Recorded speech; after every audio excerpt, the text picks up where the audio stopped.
Hello, good evening. This, oddly, is my first wild camp of 2023 for a whole variety of reasons. To do with work not being very well, just not having the time, and atrocious weather. So I've decided to come out towards the end of March. Quite a local one. I'm at Wye for the third time, but a completely different part of Wye. First time I was up at the Crown, second time I was at the Devil's Punch Bowl. This time I'm at the Scrubs of the Downs at Wye. A lovely view down into the valley, or the valley floor, and the sunset just over there. Say sunset, it has been a little bit misty this evening, but it had been pouring with rain until about 2:30 this afternoon, so I think I'm fairly lucky that I've got some dryness and some afterglow in the sky. Bought the Tarptent double rainbow double wall with me again today.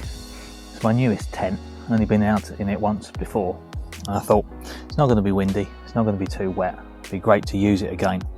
And it is. I really like the tent.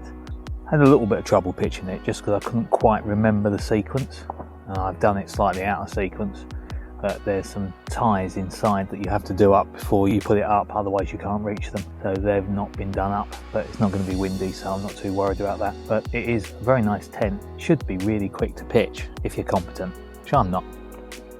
Last time I was out in it, on a couple of irritations, so I've done some sewing on it, modified it, and it looks a lot better now. The inner is now held much wider at head height than it was before. Gives you a greater perceived amount of space in there, which I really enjoy. I've driven down after work, didn't have a lot of time because being after work, of course it's dark by 6 now, so I've just come down here, set the tent up, crashed the drone, retrieved the drone, and now just as it's getting towards twilight, I'm putting my dinner on. Got spaghetti carbonara, I think, or pasta carbonara this evening, and some noodles as well. That'll go down really well. But in the meantime, got a beer to taste the sunset. Cheers. Bye bye, sun.